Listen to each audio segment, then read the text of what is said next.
fayaat si nuyoo bi comme niñ koy defee samedi bu jot ci iftar di ci ànd ak sunu chroniqueur santé nutrition bien-être docteur Keba Tamba encore un plaisir docteur ñu dalal la ci plateau iftar ma bàyyi la nga nuyoo. dama maa ngi lay nuyu di la fay di la gërëm si opportunité bu ñuy mayaat nii ñu ñëw waxtaan ak sénégalais yi yaakaar ni tey tam waxtaan bi war na gën a amati solo. parce que thème bi nga choisir moom. non seulement thème d'actualité le thème bu intéressé ñëpp la te waxtaan si dama ci sawar lu bëri.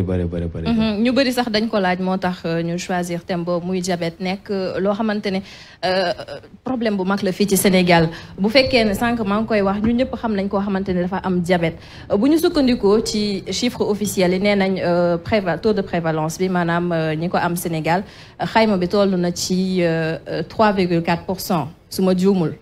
mu doon loo xamante ne ba tey suñu sukkandikoo ci autorité nee nañ lu wàññeeku la dinañ ci dellu ci waat mais pour commencer lan mooy joxe diabète concrètement. waaw diabète dafa doon loo xam ne yaramu nit mooy dem ba toll foo xam ne kattan bu mu amoon pour togg suukar si da koy ñàkk li waral loolu nag dafa bëreef mais pour mu gën a simple daal yaram bi mënatul togg suukar soo xam ne moom la nit ki di lekk. ba tax na suukar si fu mu war a dem mooy fu ñu wax cellules yi du fa yegg ni mu fa war a yegg si ça dépend nag si ban type de diabète la du fa yegg comme bu fa mënut a yegg rek day des si deret bi loolu moo tax bu ñu jëlee deret bi xool taux de sucre bu si nekk dañuy fekk suukar bi dépassé limite boo xam ne moom la warut a dépassé mais pour tënk ko daal diabète bu ñu ko mënee tënk avec peut-être terme yu gën a simple mooy yaram boo xam ne dafa fees ak suukar parce que yaram bi amatul kattan pour togg suukar soosu. si loolu sax que lépp kon si consommation de sucre la consommation excessive. waaw lépp si l'essentiel presque si habitude alimentaire yi lay jógee parce que comme ni ma ko waxee yaram boo ko tegee sas boo xam ne attanu ko dina résister dina góorgóorlu ba bés boo xam ne dem na ba mënatul rek mu commencé di feeñ. su feeñee nag ay signes yooyu loolu si la ñuy constaté ay signes yooyu nag loolu la ñuy tuddee maladie mais diabète pour ñun dysfonctionnement la mooy lan yaram bi moo mënatul liggéey boo xam ne moom la doon liggéey te boo seetloo sax beneen diabète bu ñuy wax diabète de type 2 bu ñu koy jox beneen tour moom la ñuy wax diabète insulino résistant mooy lan mooy hormone boo xam ne mooy jël suukar si deret bi pour yóbbu ko fu mu war a mujj nekk mooy su ñuy wax cellule hormone bi moo mënatul liggéey boobu lu waral loolu mooy cellule bi si boppam. mooy presque li gën a tuuti si yaram parce que ni ma koy waxee toujours cellule moo gën a am solo si yaram doomu aadama mu cellule bi mooy tax ñu am wér-gu-yaram cellule bi mooy tax ñu feebar donc cellule boobu tam fa la suukar si war a mucc mais pour mu jógee si deret bi dem si si cellule bi foofu la insuline bi nag di ko jëlee traverse jàllale ko mu dem si cellule bi mais cellule bi day dem toll foo xam ne mooy li ma waxoon léegi dañuy dem ba ñoom seen biir si biir cellule bi day fees del ak suukar su feesee del ak suukar nag moom day bëgg a aar boppam nag mooy tax mu décider tëj bunt yëpp yoo xam ne fa la insuline war a jaar pour jàllale suukar bi léegi bu tëjee bunt yi nag suukar si day des si deret bi loolu moo tax ñu ne la résistance à l'insuline mooy lan insuline bi efficacité bu mu waroon amatu ko parce que action bu mu doon am pour jàllale suukar si cellule bi dafa inhibé c'est-à-dire dafa tëj action bu parce que bunt yëpp la tëj ba suukar si mënatul jàll parce que moom dafa xaw dem tollu situation boo xam ne comme dafa fees te xam na ni suukar poson la day jéem a aar boppam si aar boppam boobu nag la suukar si nag di des si deret bi. lan mooy différence bi bu fekkee ne diabète de type 1 la. waaw diabète de type 1 ni ñu koy définir de façon très simple mooy ñoo xam ne souvent peut-être si xale yi lañ koy gën a fekk wala ñoo xam ne peut-être am nañ maladie auto-immune ba pancréas bi mooy nu mu tudd. organe bi defar insuline bi mooy usine buy defar insuline bi su demee ba usine boobu feebar mënatul defar insuline boobu la ñuy tuddee diabète de type 1 mais si diabète bi gën a bëri nag si nit ñi boo xam ne presque si mag ñi lañ koy gën a fekk mais comme man ni ma koy waxee léegi même si xale yi léegi diabète bi ñu fay fekk sax par ñun suñu pratique seetlu nañ sax même xale yooyu souvent dañ leen di wax sax diabète de type 1 mais boo xoolee ak xale yi tey seen habitude alimentaire yi dafa méngoo ak habitude alimentaire yu ñu mag ñi parce que suukar bu ñuy lekk mooy bëre boo xam ne dinañu teel a def seen diabète donc teel a def diabète bi nag si xale yi du tekkiwul ni diabète de type 1 la parce que ñun boo xoolee sax xale yi bëri yu ñuy gungee bu ñu gungee ba ci changer seen habitude seen alimentation dañuy dellu soit ba ko commencé waat di réguler seen glycémie moo tax pour man li gën a am solo te mu war ko jàpp te mooy diabète boo xam ne presque moom la ñuy tuddee diabète de type 2 li ci gën a bëri moom si comportement alimentaire yi lay jógee mooy lan tey am nañu alimentation boo xam ne à la limite su ma koy wax sax c'est une alimentation catastrophique boo xoolee fii déjà xoolal plateau yi fi nekk. Boubacar nga baal ma beñe étoile moo fi nekk. beñe farine moo fi nekk. ak lan beñe ataaya. lépp suukar la. beñe rek beñe burger yi. pizza yi. yëpp a ngi noonu tege mais lépp. suukar la ak farine. lan lañ ko defaree du farine. farine bi nag mooy problème bi. suukar la. boo jëlee tey sama mbokk séeréer yi loolu laay wax ba suba ba ngoon. yow nga yeewu jël kilo mburu Boubacar. kilo mburu nga diw si. macaroni. mayonnaise. vermicelle. nambe. yëpp ci biir nga jël lépp lekk ko. mbokku ngañ yi mbëri. lekk ko ba suur. bés bu nekk nga xëyee loolu. añ bi ñëw nga teg boolu ceeb. lekk ko ceeb suukar la. reer bi ñëw nga jëlaat mbuuru ak soos. nga càpp. suukar la. mais journée bi yëpp charge boobu. yaram bi attanu ko. léegi nu muy dajale di dajale day dem ba tollu foo xam ne. parce que plus nit ki di am poids même bu doon pancréas bi day defar suukar dëgg insuline bi du doyati pour mën a liggéey boo xam ne moom la mën a servir corpulence bu toll noonu. moo tax coow li yëpp tey moom li may wax toujours peut-être dinañ ko gën a développer du xaar ba nit ñi am diabète ñu doog a jóg di ne dañ leen di faj dañ war a jàngal nit ñi xam ni diabète lu doy waar la Adama plus de 400 millions wala 600 millions ñoo xam ne ñooy faatu at bu nekk si àdduna si diabète. tey ñu ngi wax corona mais corona du dara devant diabète li muy faat si at mënul sax peut-être corona bi dina fa ay 10 ans pour atteindre taux yooyu. ça veut dire que kon nit ñi dañ leen war a jàngal ni ñuy lekkee. waaw moo gën ñu bàyyi leen ba ñu feebar ñu leen di faj. man mooy sama combat. boo gisee. mais est-ce que loolu arrangé na l'industrie pharmaceutique. mais c'est le gros problème. L'industrie pharmaceutique voudrait que nit ñi feebar ñu jaay leen ay garab loolu moo leen gën a intéressé. mais Boubacar calcul bu simple rek ngay def. corona 1 an la am ñu génne le vaccin. parce que enjeu yi si nekk la mais diabète ñaata at la musoo dëgg fu ñu ne am na garab buy faj définitivement diabète garab yi fi nekk yëpp c'est pour maintenir les gens dans la maladie parce que bu nee nit ki tey trouvé na benn garab mois bu nekk malade bu nekk jënd benn boîte ñaata millions de malades ñoo am dans le monde chaque mois ñu jënd dans l'année ñaata boîte presque 12 boîtes par personne multiplié par le nombre de malades millions de malades nga multiplier peut-être sur 10 ans 20 ans 30 ans bi nit ki di jël garab ba investissement boobu kañ lay jeex. rentabilité bu ci am yëpp da koy def ci ay génération ak génération li nga wax moo ci nekk c'est-à-dire guérison diabète intéressé wul kenn. si wàllum prévention bi docteur yaa ngi koy wax léegi l'idéal mooy ñu fexe nit ñi bañ a am feebar mu ñuy bàyyi ba ñu am feebar ñu bëgg leen faj. mais dañu nekk si dëkk boo xamante ne da ngay dégg yenn saa yi ñu ne diabète bi c'est héréditaire maanaam nit ki daf koy doon. nga juddu si famille boo xamante ne sa maam sa maamaat ak sa yaay wala sa papa dañoo am diabète toi forcément tu te dis que su ma tollee yenn âge man tamit damay am diabète est-ce que loolu c'est une idée avérée. en fait pour man. du may bugg sax di développer point boobu parce que li ma bëgg mooy nit ki natt luy responsabilité am si feebar boo xam ne moo ko dab parce que wéeru rek si ginnaaw sama waajur wala sama mbokk yi ñoo am diabète moo tax ma am diabète dafay yomb Adama parce que mënoo jël sa àdduna di naan boisson sucrée bés bu nekk di lekk lu la neex diabète bi ñëw nga ne non dama ko doon tooñ say waajur la yaa ko teg sa bopp te comme man déjà li may liggéey mooy comment naka la nit ki di jëlaatee wér-gu-yaramam téye ko ñaari loxo te bu ñu changer mode d'alimentation di nga gis finalement dinañ dem ba réguler sax glycémie bi te du soxlawaat garab mais loolu day fekk nit ki def prise de conscience boobu xam ni moom mooy responsable si li ko dal noonu parce que boo ko wekkee sa waajur rek day yomb souvent ñi fii Sénégal li ñu wax nattu la malchance la wala dama ko donn samay waajur man déjà boo yegsee boobu laay njëkk a écarté ne la fàtteel sa waajur yi ñu toog waxtaan ñun ñaar ma won la lan ak lan nga def ba yow nga dem ba toll foo xam ne diabète bi ñëw donc c'est une responsabilité individuelle d'abord avant muy doon un facteur génétique wala héréditaire mun na nekk terrain favorable mais dans la même famille di nga fekk ñoo xam ne parents yi ay diabétiques lañu mais tous les enfants ne vont pas être diabétiques dépendant nit ku nekk ban mode d'alimentation ak ban mode de vie nga am lépp si comportement bi lay nekk lépp Adama donc facteur boobu man déjà du ma mënaguma ko accepter.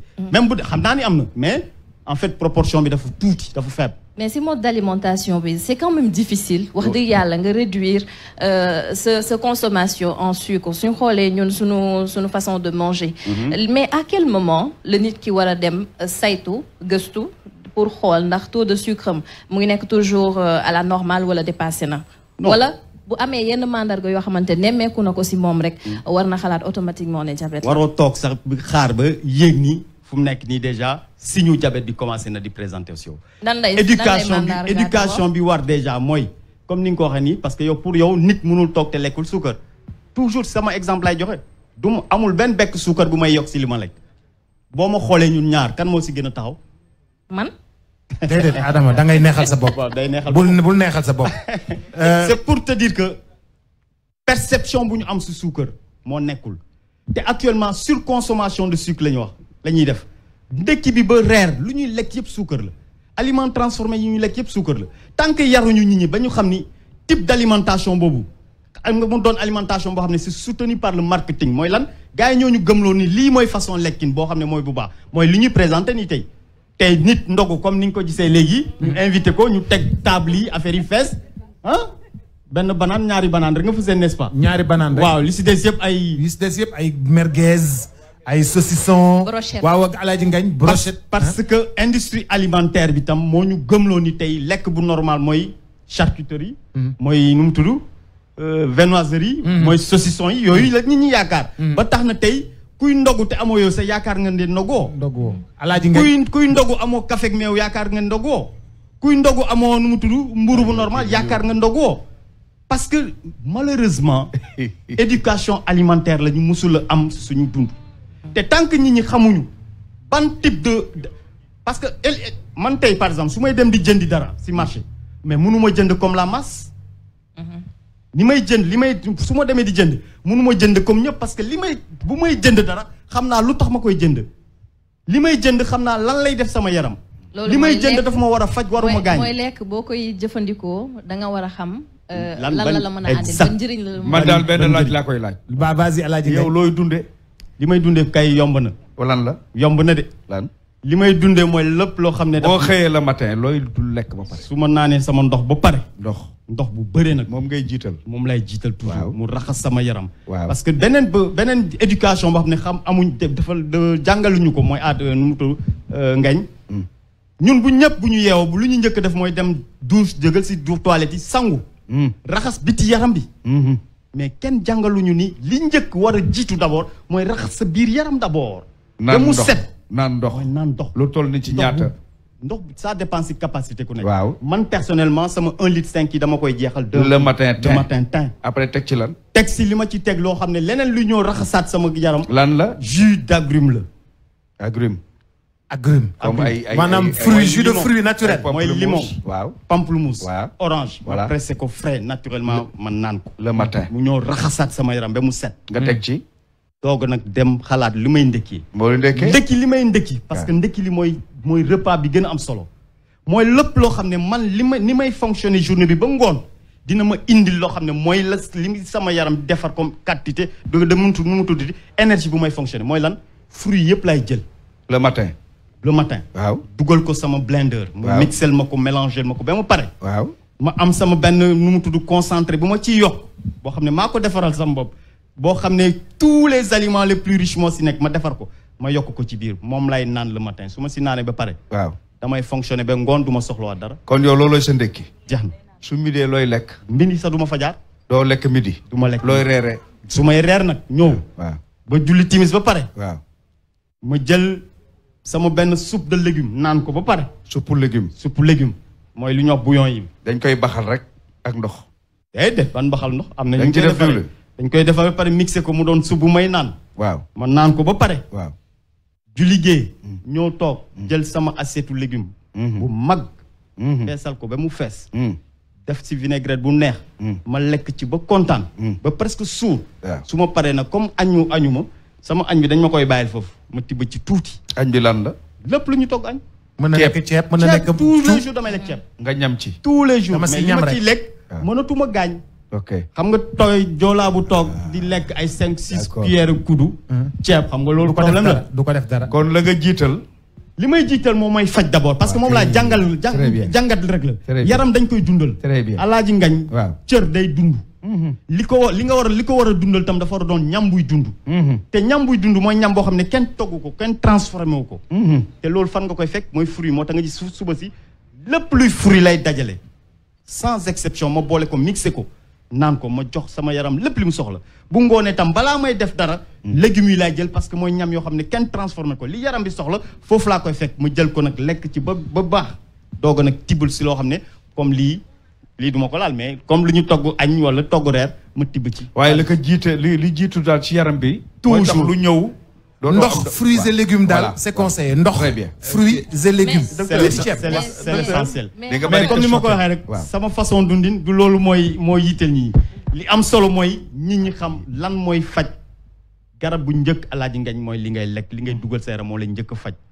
loolu parce que solution interne ngay dem outil au lieu mu doon solution extérieure garab boo jël di yaakaar ni moo lay faj da ngay dem outil loo xam ne mooy li jógee si biti te loolu faju la li lay faj sa biir yaram la nekk joxal yaram bi li mu bëgg moom bu lekkee ba suur xam na ni ko yàlla defaree nu muy def pour faj la ñun loolu lañ gëm te si loolu la ñuy liggéey Adama dama amoon benn question bi ma la doon wax sànq su fekkee permettre nga ma ko ma laaj ko xam nga tey boo nekkee diabétique question la boo xam ne nit ñi dañ koy laam-laamee ma ne woon nag il faut que ma eggee la ko ñu xam ba xam lu mën a nekk la wala parce que dañuy ne ku am diabète daf koy yomb loolu mu am faiblesse sexuelle wala impuissance sexuelle wér na wala wérul soxna si foog naa loolu moo gën a métti si diabète mooy lu ñuy wax complication diabète foo fekk diabète rek souvent sax ñu leen koy informer sax boo ko amee tey au bout de 5 ans wala 10 ans évolution diabète bi da lay yóbbu fu ñëw ay complications mooy rognon bi day commencer am problème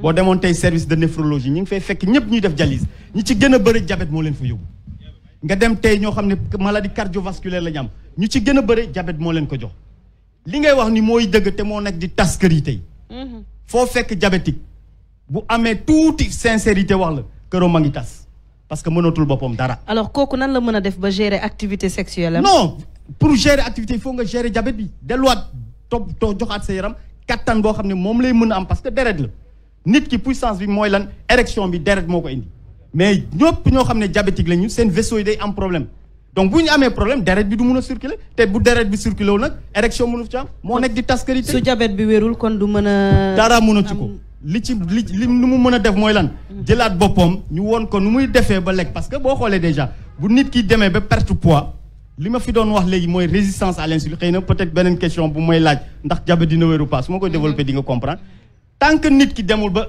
delloowaat yaram moom mu am kattan wala am énergie parce que li ci gën a bon si diabétique yi mooy seen niveau d'énergie day wàcc foo gis diabétique bu dee mën nga seetlu rek dañuy gaaw a éjaculer du fa yegg sax du fa yegg sax éjacule non c'est très c'est une question pertinente moom la moo soxal gars yi sax du fa yegg sax madame jóg sax du ko def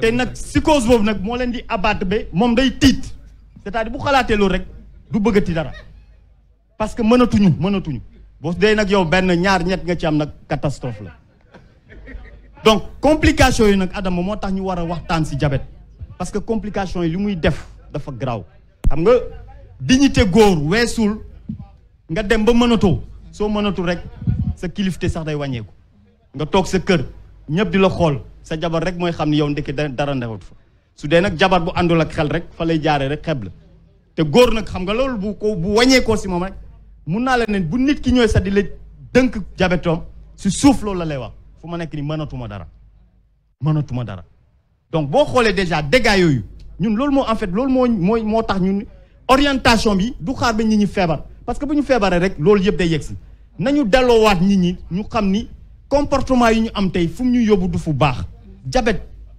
dama la koy waxaat tey Adama imaam mi ngi nii li mu perte si kilo bu ci yàlla àndee diabète normalement bu continuer sur lancée bi changé wul mais du waxati luy diabète man personnellement xaw ma fu ma diabète di jaar xaw ma fu muy jaar bu ñëpp xamoon nu ñu comporté wu di mën a traiter seen yaram ba déjà nu mu tudd surpoids ñu lijjante surpoids lijjante obésité mais diabète bi day wàññeeku forcément mais tant que amul tey programme boo xam parce que loolu mooy man sama problème tant que amul programme fii doo gis benn programme bu lay wax dañuy jéem a xool nu ñuy éviter ñi ñu am surpoids dañuy éviter ñi ñu amee obésité tant que gisoo programme yooyu bépp politique bu ñu fi def du mun a tax ñu wàññi prévalence su diabète. docteur mën naa docteur. oui boo xoolee yaa ngi wax lu am solo c'est vrai que Ndeye Marième li muy wax ni peut-être am na ñu mu concerné mais yow technique bi ngay joxe yaa ngi expliqué léegi laaj nga jëlee ko laaj je pense que ni nga ko détaillé ça montre que sa générosité parce que mënoon nga wax na gars yi ñëw cabinet bi. mais bi ma seetloo parce que moi je l'applique. mais dama seetlu ni ku amul doole torop mënoo ko. man li ma seetlu c'est-à-dire technique bi ngay joxe. jënd fruits jënd légumes parce que boo xoolee ñam yu wér yi danoo cher li ma seetlu man. parce que dama koy appliqué. ñam yu wér yi parce que supp légume bu leen yaakaar ne dafa yomb de. dëkkee lekk fruits ak légumes yooyu yombul. c'est un coût. voilà il y a un coût man c'est-à-dire je ressens le coût mais bon je peux le supporter aisément mais damay wax dans l'ensemble parce que yaa ngi wax ay 400 millions ak sénégalais bi est-ce que sénégalais bi di lekk ceeb bi nekkul parce que dafa bëgg lekk ceeb mais ceeb moo fi sës. léegi comment ki nga xamante ne ceeb moo fi sës. benn waaye dafa ma wax ne pourquoi bouillon yi di dox Sénégal mu ne ma est-ce que pourquoi bouillon yi di dox mu ne ma day gis koo xamante ne 1000 francs la yor bu si jëndee benn kilo ceeb su jëndee benn bouillon juróomi dërëm maanaam bouillon bi dina changer couleur ceeb bi ba du si defar tomate dana changer cafka gi ba du jënd yenn donc bouillon bi juróomi dërëm bi day régler ay problèmes yu bëre mu ne kooku defu ko parce que bouillon bee fi sës mais defu ko parce que da ko bëgg mais bouillon bee fi sës léegi Sénégalais lambda boobu nga xamante ne bouillon bi maanaam day mottali ak ñamam légume beeg fruit bi cher ci moom te mu risqué ñàkk dundam léegi naka ngay créer équilibre boobu.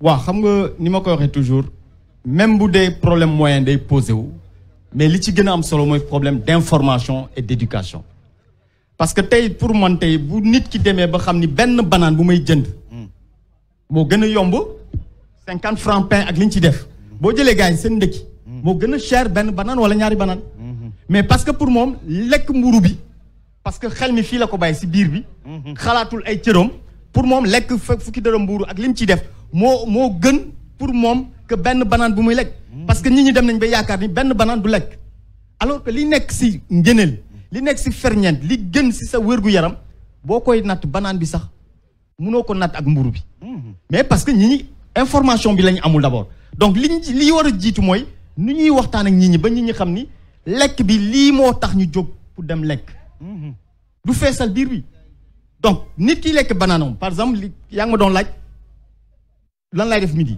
midi par exemple su dee jour bu ma woorul par exemple mun naa jël benn banaan lekk ko. lekk benn banaan benn banaan dem. tey par exemple mun naa la wax jox benn exemple bu ndaw bu dul banaan sax fonde. bu yaa ngi wax mooy moo problème mooy fonde bi sax bu nit ñi xamoon fonde moo gën mburu bi parce que li nekk si suukar si dugub moo gën a tuuti que li nekk si suukar si blé bi.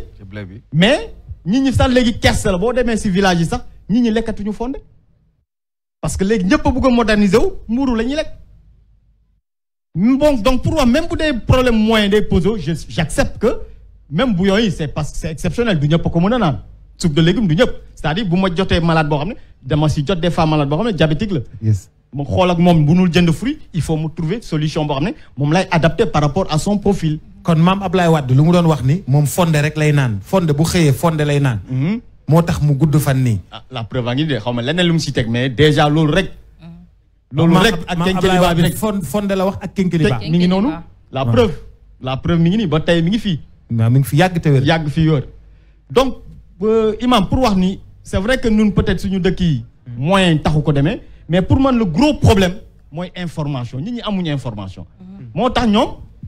lekk bi dañuy topp c'est-à-dire nii la ñuy ndëkkee ku nekk tam même bu dee yow sa kër village nga daan jógee di fa lekk fonde boo ñëwee Dakar rek nga ne léegi mburu nga lekk parce que ñëpp Dakar mburu lañ nekk mais mun li ma la fi mënti wax mooy benn banaan wala benn mango nga lekk ko ndëkki moo ëpp solo mburu yi ñuy lekk ni mais nit ki bu ko lekkee day yaakaar ni ndëkkiwul donc information bi moo jiituwul d'abord moo tax pour man même bouillon yi ñuy wax nii pour jéem a yokk qualité bi la preuve même bu dul légumes yoo xam ne yi ngay lekk en entrée par exemple mais même légumes yu ñuy togg ci biir añ bi ñi duñ ko lekk parce que xamuñu njëriñu lekk ci lekkul légume encore que dañuy lekk ba pare ceeb bi la ñuy soto ñëpp mu jël ceeb bi ñu lekk ko après légumes yi ñu sànni ko parce que njëriñ bu ci nekk lañ xamul mais bu nit ki xamee tey ni man li may faj doonul garab bi may dem jëli mais sama yaram moo mën a faj boppam si li may lekk mooy lan légume bu bëre fruit bu bëre mais di nga gis nit ñi commencé di intéressé wu. mais docteur est-ce que légumes yooyu ngay wax ak ni ñu koy toggee ak si ceeb bi bu paree. plat bi ñoo xam ne war nañ ko consommer. est-ce que légumes yooyu ak ni ñu ko toggee amatina benn vitamine. non c'est un moindre mal c'est un moindre mal c'est juste pour répondre question imam pour wax ko ni ñàkk xam moo tax. ba tax ba légumes yi nekk sax si bool yoo xam ne togg nañ ko c'est vrai que bu ñu ko toggee ça devient un aliment transformé te bu ñu ko transformé li ci nekk si ngëneel nekkatu fa.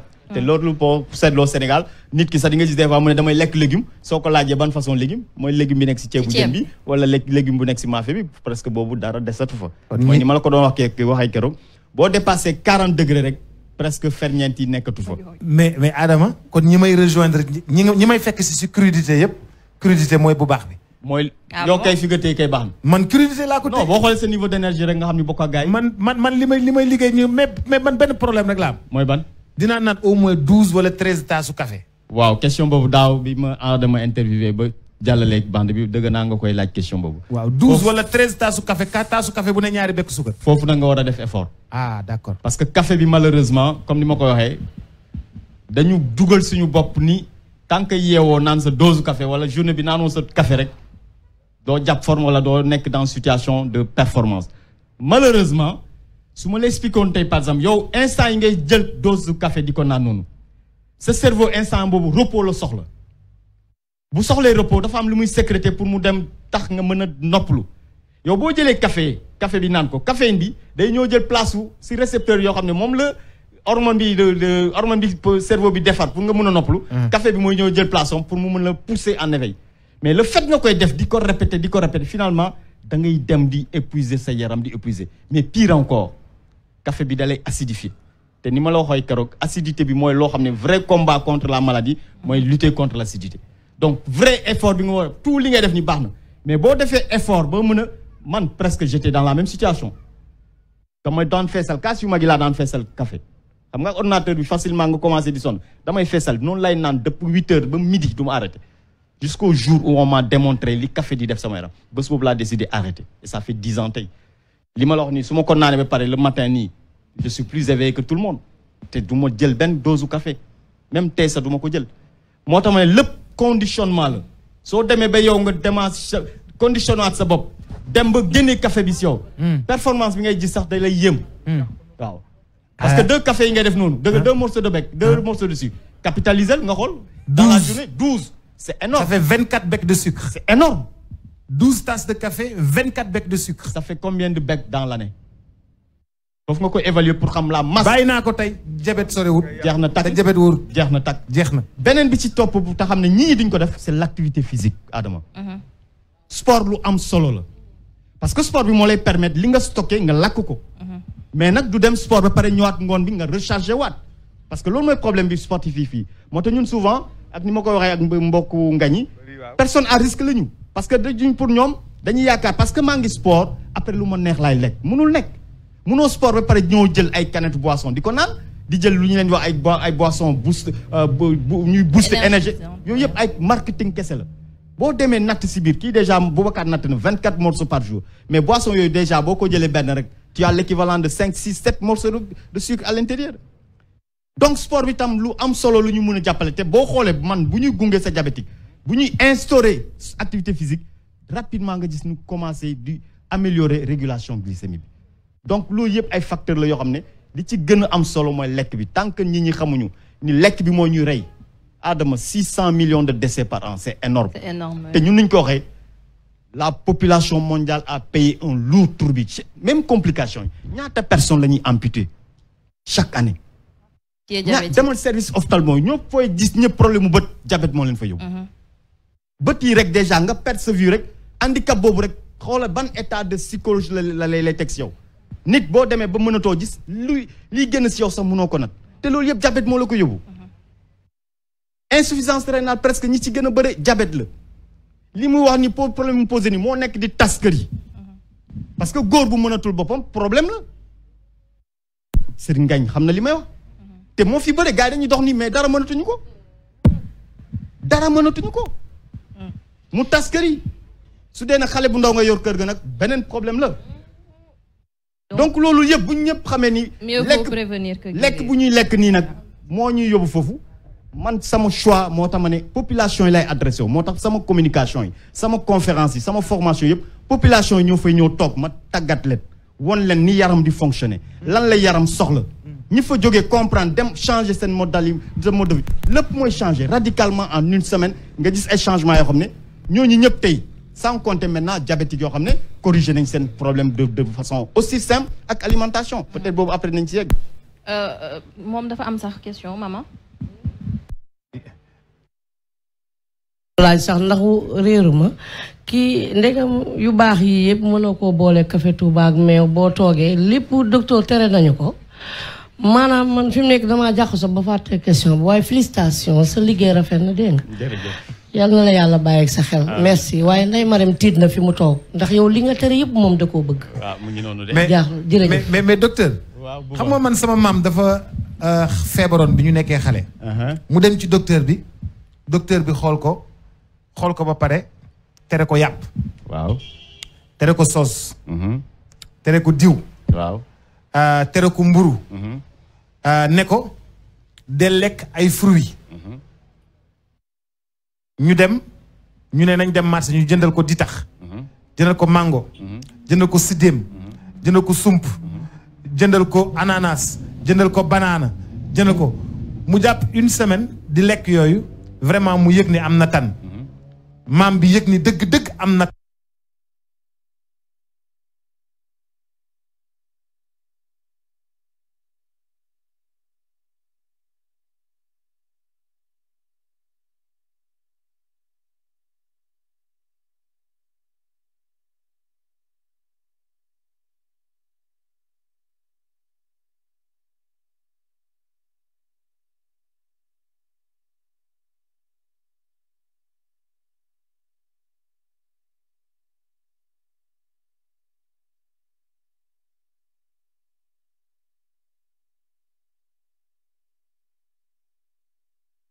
waaye docteur bul wax loolu maam docteur bul wax loolu mu ne ko man duma la laal tey dama nga ñibbi te nga bàyyi yàpp beeg soos bi ngay lekk mu daal di ñibbi si waat delluwaat ci fruits yi delluwaat ci lépp loo xam ne dafay sax jóge ci garab delluwaat ci lépp loo xam ne dafay kii mais am wér boobu ba tey ndax docteur bi li muy gis docteur bi lu muy gis sama maam du ko gis te du ko xam mais kenn jàngalu ko ko te lu wóor nag te bés bu nekk nag ma expérimenté ko moo tax ban bu ma toogee ak malade toujours loolu laa di wax li ma lay recommander du régime parce que nit ñi perception bu ñu am si régime mooy dafa am durée bi nga koy appliquer bu jeexee nga delluwaat si li nga nekkoon moo tax foofu laay wax toujours man neewuma si régime si mode de vie laa nekk mode de vie mooy lan boo commencé jàppal ni nii ngay dundee parce que li ñu jiital mooy lan lépp loo xam ne moo am njëriñ pour sa yaram noonu nga war a commencé yow di fonctionner di lekkee noonu donc loolu mënul am app donc li mu dund li mu mère bi def nii wala sama li mu def nii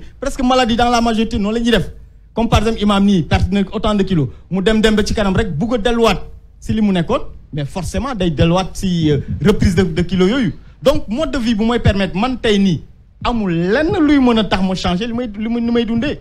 docteur yow par exemple boo demoon ba bàyyi café ba jël parce que man du ma wax nit ki bàyyil café bàyyi lii. dama lay expliquer li ci nekk. yow yaay toog xool est-ce que personnellement war nga mën a dem boo demee ba yow jël prise de conscience ne damay bay mais dara mënu la delluwaat parce que xam nga lu tax nga bàyyi ko c'est la même chose te docteur bi li mu ko wax exactement Boubacar en une semaine bu nit ki changé rek si der bi ngay commencé gis surtout les personnes âgées nii xam nga ñoom day fekk ñu xaw a manqué kattan manqué énergie boo leen changé mode d'alimentation en une semaine nga gis ñu commencé di jógaat jóg yoo xam ne revigoré wu mais da lay yéem seen yow ñoom seen bopp sax da lay di yéem tout est dans l'énergie tout est dans la vitalité. Si tu as de la vitalité ça. Adama bul bouger toogal docteur bul bouger toogal yi fi neex na toogal may ma dama bëgg dem Mbuur rek dellu si waat léegi imam may ma dem Mbuur rek maa ngi ñëwaat léegi waxtaan wi am na solo Adama bul bouger dama bëgg guddi gi yëpp ñuy dégg Seydina Mohamed ñoo ngi dellu si waat léegi des na kay loo bëgg a laaj dama li nga xamante ne ñëpp moom la ñuy laaj dañ koy laam-laame diabète dafay wér wala déet. waaw xam nga question boobu man comme ni ma koy waxee rek bëgguma polémique ak nit ñi ku nekk ak sa système de croyance bi gëm ni diabète du wér man fa laa jàngee tam comme ñëpp ba ma gis loo xam ne bokkul ak gëm-gëm boobu te ma koy pratiquer tey de façon très simple xam nga maa ngi lay wax résistance à l'insuline lan moo koy indi mooy poids corpulence bu nit ki jeexee rek automatiquement bu perdre ay kilos rek day augmenter li ñuy wax sensibilité à l'insuline bu insuline bi amatee bu sensibilité bi yokkoo rek day commencer nga gis réguler glycémie bi te fenn rek lañ ko jàngee mooy xaw ma ndax keroog wax naa ko wala xaw ma ko ñu ngi koy wax chirurgie bariatrique mooy ñoo xam dañuy am yaram bu bëri des fois ñu opérer leen wàññi seen estomac bu ñu wàññee estomac bi automatiquement ñoom lu ñu lekk day wàññeeku. ñoom ñëpp bu ñu leen opéré wàññi lu ñu njëkk a seetlu mooy ñi si amoon diabète ñëpp dañuy wér. donc leçon bu ñu si tiré mooy lan ak jàngat bu ñu si tiré mooy lan bu nit ki jeexee bu poids bi jeexee rek day jouer automatiquement si diabète man bu nit ñi maladie ñëwee li ma ci njëkk a def yëpp mooy changer sa alimentation bépp ñam boo xamee ne dafa am index glycémique mooy li ñuy wax bu yokk suukar bu bëri si yaram dama koy retirer si alimentation bi. ma adopté nag benn type d'alimentation boo xam ne mooy indi nag lépp loo xam ne ay minéraux la ay micronutriments pour revitaliser yaram bi pour redonner autant d'énergie au corps ñu mun a nag purger day ànd ak ndox bu ñuy naan ànd ak alimentation bu aussi vivante mais au bout de quelques semaines nga gis ñu commencé di réguler dañuy dem ba finalement nit ki day dem ba disparaître est-ce que changement boobu garantir na justement mu dem ba diabète bi dafay disparaître xanaa beneen diabète ñëwaat mais bii moom dem na xanaa beneen mu changé waat delluwaat si comme li Boubacar wax delluwaat si yeneen habitude na kat di lekkaat lu ko neex su boobaa glycémie yaram bi la su delluwaatee changement bi moom dans tous les cas mais bii moom day dem ba dañ te du benn du ñaar du ñett tey li ma lay wax te du Sénégal rek dans le monde entier tey xaw ma ñaata malade yoo xam ne suivre nañ leen ñoom ten bopp pendant 5 ans 10 ans diabète tey waxtuñu li diabète lépp si mode d'alimentation bi la man mii may wax nii boo yeewoo avec 0,80 grammes looy soxlaati garab fekk def nañ la dañ lay topp nag dañ lay topp tous les jours malade bu may topp tous les jours le matin daf may yónnee glycémie le soir mu yónnee ma glycémie noonu lañ koy topp tous les jours ñuy wàññi di wàññi ba dem ba day am glycémie yoo xam ne soxlaatul garab bu nit ki jógee 3 mois 4 mois 1 an 2 ans jëloo garab sa glycémie bi noonu am nu ñu koy tudd wér na wala wérul guérison kay xam nga le problème fu mu nekk mooy li Boubacar wax léegi guérison diabète intéressé wul kenn arrangé wul kenn bëgguñu ko dëgg lu nekk nag dinañ ko wax man gëwuma dëggal li may def dama koy def te xam naa ni man moo tax ma ne polémique taxaw ma jóg malade bi moo ma intéressé bu malade bi amee résultat comme ngañ ñii nga toog 10 ans ak sa diabète boo ñëwee dama leen ne comme dund nga diabète bi kaay ñu dem yow boo dundee ba dem ba gis li ngay gis soxla jëlatoo garab nga gis sa glycémie normale na yow xam nga ndax wér nga wala wéroo est-ce que di nga toog di werante ak nit ñi soxla moo werante man maladie lay soxla ñoom laay gunge ñoom laay toppatoo ñoom am nañ seen résultat plus de milliers de personnes tey jógee nañ si mais loolu moo am solo donc je te confirme que diabète mun na wér soo amee la chance ñu accompagner la de la meilleure des façons et puis ñu gëmloo la itam mode de vie la du après nga arrêté mais beneen facteur bi ci am solo boo xam ne peut-être moo gën a sonal nit ñi tey mooy li ma waxoon keroog stress bi la le stress parce que diabétique yu bëri tey stress bi moo leen di indil diabète bi tam donc mun nga corriger sa alimentation bi mais stress bi ak mu tudd préoccupation adduna bi lépp loo xam ne jafe-jafe adduna mu ñoo tegu si nit ki nag muy perturber système moom ba loolu tam day commencer yëkkati suukar bi si biir yaramam mais de façon très simple du si man du si kenn si adduna si yëpp am na foo xam ne ñu bëri tey seen diabète a ngi wër bu ñu amee chance nit ki gunge leen ñu won leen exactement ni ñu mën a def. En guise de prévention si tu me permets am na koo xamante ne man je l'ai rencontré personnellement mën nañ ne dañ koy dugal si compte prévention ñëpp bàyyi xel ne saytu li ngay lekk lu am solo la koo xamante ne mën naa ne yow tax yaa tax ma rencontré ko 16 ans ou plus mu am diabète demoon na ba gisatul il était complètement aveugle. ba dem ba bind testament wam parce que yaakaaroon na ne moom jeexal na. Tout à fait. amatul woon yaakaar ne dina dem ba wér traitement bi metti mais mu ngi may expliquer ba mu demee ba xam yoon bi changer kii mode alimentation wam di lekk plus de fruits plus de légumes dafa dem ba instant bi léegi il a retrouvé la vue boo ko gisee léegi danga naan kii amul 70 ans macha allah mun naa ne sax man moo gën a nekk en forme te loolu yëpp ci changement alimentation la donc loolu laa bëggoon ajouter juste en guise de lekk lu am solo la. macha allah Adama. Boubacar fi may téeméer rek. waaw parce que foog ñu dem Mbour mais fi may docteur fi may tëjee est-ce que am na rapport entre diabète ak cancer est-ce que am na rapport. waaw en fait diabète ak cancer mun nañu am rapport parce que boo xoolee cellule cancéreuse li koy gën a yombal de nu mu tudd progression wala prolifération bi mooy li ñuy wax inflammation te inflammation bi li koy joxe itam suukar si la moo tax boo gisee sañu wax cellule cancéreuse suukar la ñuy dundee donc bu nit ki amee jabar dëgg nu mu tudd diabète déjà terrain bi mooy yaram bi déjà dafa fees ak suukar day faciliter prolifération cellules yooyu wala day tax diabète bi gën nu mu tudd cancer bi gën a yomb tey la preuve lien bu gën a bu ñu xam ne boobu la gëstu yu gën a démontré mooy lien entre obésité ak cancer te boo xoolee obésité moom li ñu wax toujours derrière obésité am na toujours résistance à l'insuline mooy lan diabète bu ñu doon wax même bu dee nit ki diabètegul mais mooy peut-être lu gars yi di wax ay traces wala pré-diabète la nekk donc yooyu yëpp day favoriser cancer donc lien bi même bu dee c'est pas établi de façon très nette mais bu ñu xoolee tey par rapport à la physiologie wala biochimie maladie c'est vraiment un lien qui est très probable moo tax nga xam ni comme suukar la mooy tax cancer yi gën a développé wu diabète bi suukar la inflammation bi tam day yokk foofu donc c'est un lien qu'on peut établir facilement. dernière question nga baal ma Anoushka dañuy wax yaa ngi wax suukar koor gi tàndarma nañuy lekk. bu ñuy dog bu ñuy xëdd n'est-ce pas. est-ce que tàndarma suukaru tàndarma am na rapport ak suukar bi nga xam ne moom lañ tere. waaw tàndarma nag bëri na ay bienfaits bëri na ay fibres waaye nag suukar la tam la preuve boo dépassé 3 sax booy seetlu tuuti yow di nga ko sentir même partie bi nga koy yéeyee sax di nga sentir man par exemple comme presque sama désensibilisation suukar 3 laa ci jël mais su ma defee 3 yu may jël par jour bu koor gi jeexee rek dama koy sentir automatiquement te ñut boo ko xoolee tam si ñoo xam ne ay diabétique lañu souvent dañuy jël tàndarma mais bu ñu si abusé tout rek day feeñ si glycémie bi parce que même bu dee suukar soo xam ne lam c'est un sucre naturel bëri fibre mais tam concentration bi dafay am daf si joué tam waaw. moo tax nañ si limité daal mu bañ a. mais dama am yeneen ñaari laaj yoo xam ni après lay doon. kon il faut ma toog. waaw toogal rek damay bañ nga dem bugguma nga dem toogal tuuti rek maa ngi ñëw dama bëggoon na ñu gis Billy Borso balaa ñuy dem Mbour Billy Borso am na